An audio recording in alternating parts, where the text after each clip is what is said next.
and they sing happy birthday. They activate with light by sensors, things like that. And these little kits, you can get them all over the internet. Sewing, we use conductive thread. You can get a needle and some conductive thread. You could do this in a weekend for 10 bucks. And then, of course, we like to have a little bit of fun. Now, when you guys are working and tinkering and playing Minecraft, what's the one thing you need to do consistently? What? You gotta eat. You gotta keep your brain nourished. So we make Minecraft peepers. And we like to give the kids those during class. Moms, you can make them. The recipes are certainly on Pinterest and things like that. Our chefs make them, but you can make a little Minecraft creeper in about a half an hour and enjoy that on a weekend. Really cool birthday party idea too. And that's kind of how we roll where we are with Minecraft. You see also there's a Minecraft block there. The one on your left was made out of a tissue box. So we started it, we had a tissue box, we primed it, we put some texture paint on it, and some clear see-through plastic inside of it, and there you have a very cheap recycled Minecraft block. And that's how we roll at Soha Smart. So thanks for coming out for Maker Faire, and thanks for enjoying Minecraft, guys. Awesome. Thank you, Lavon.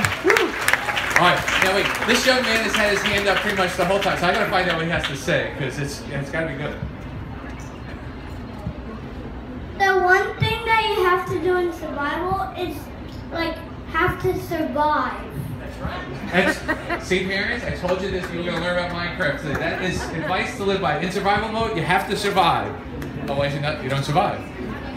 I'll tell you what, if you're ever in southern Jersey, actually both spaces are actually, you're on the Pennsylvania side, but if you have to go down there, and definitely look on their calendar when they're baking, because when you go into Makerspace and somebody is baking, and it's like unbelievable the smell that is in Soha, it is so awesome.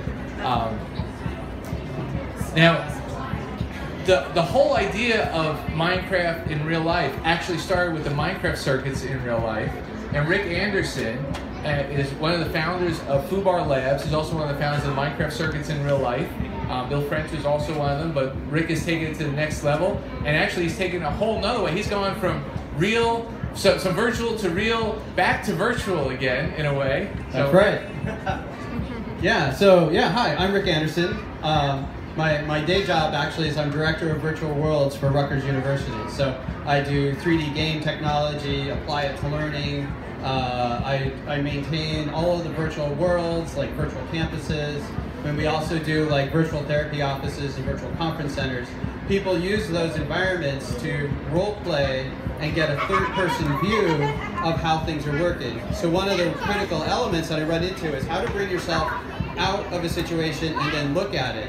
And when we look at the technologies of virtual to real, that's one of the key elements, is that we're going from, say, virtual circuits, or basically finding logic or finding circuits in a virtual world that can make a computer, and then actually motivated by real people who say, hey, I want to actually make that computer in real life.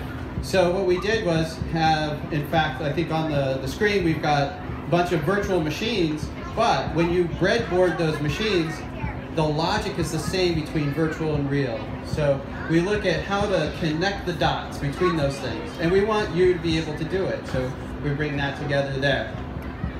Now the next part is that because I'm game technology, I want you to make games actually out of Minecraft again, which is kind of an interesting element. Is that Minecraft, how many people heard of BlenderCraft? A few people, okay, because you can actually take an open source software and use the assets of Minecraft and make your own machinima or games out of it. So that's one of the areas I've been working on. So this is actually Blender in a presentation setup where the creepers and the gas and stuff are all like characters you can play with. So from there, I can change my view on the world and actually use the game engine to look at the world from different ways. So I can actually fly through, create video and all of that, but I want you guys to be able to create that as well. And then where we're going from here is the technology it takes to make a creeper look real, a gas to look real, is actually the same technology and things that you interact with papercraft.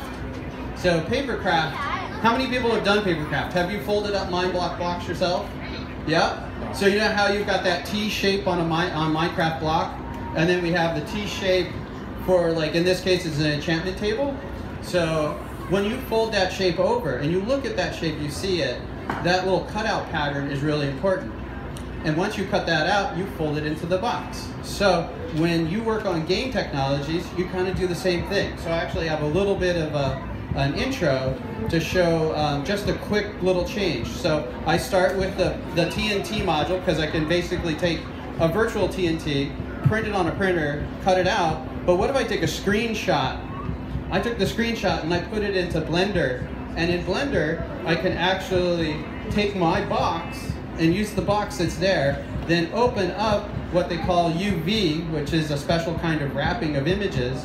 And when I get into that UV mode, I can actually take the screenshot and put it into the game engine. So here I'm just running over, grabbing the screenshot that I made, just clicked it, and then it pulls over. So now I've got TNT, I have a box. So what I need to do after I've got that box is now split the screen again, and I need to find a way to cut it. So the edges and the seams that I need for a box need to be there like I would in real life. So I'll just click around, click around, click around, and that'll basically create a box shape. But the box shape, you know, really isn't yet what we call unwrapped. So I have to unwrap the box, but it turns out the way I unwrap the box makes the same shape as I do with the Minecraft box in real life. When I do the paper circuit, I unwrap it and it actually folds over. So I'm still kind of slowly getting through unwrapping my box, but it'll get there in just a second. But the thing that goes on here is that it's the way we think virtually actually applies to the way we do things in real life, and then we map them back together again. So as this sort of thing goes, I'm still clicking my seams. Some parts are slower and faster than others. Just like when you work in real life, you have to figure out how to cut the edges. So here we go. So I cut the edges, and I've got it at a wrong angle. So I have to rotate it 90 degrees, and then I decided I'll rotate it another again. So the T actually shows up on the left side of the screen, and has to go over, and I have to squish it, and I have to drag it, and I have to move it around. You know, and this is like with your scissors, you have to cut all in the right place.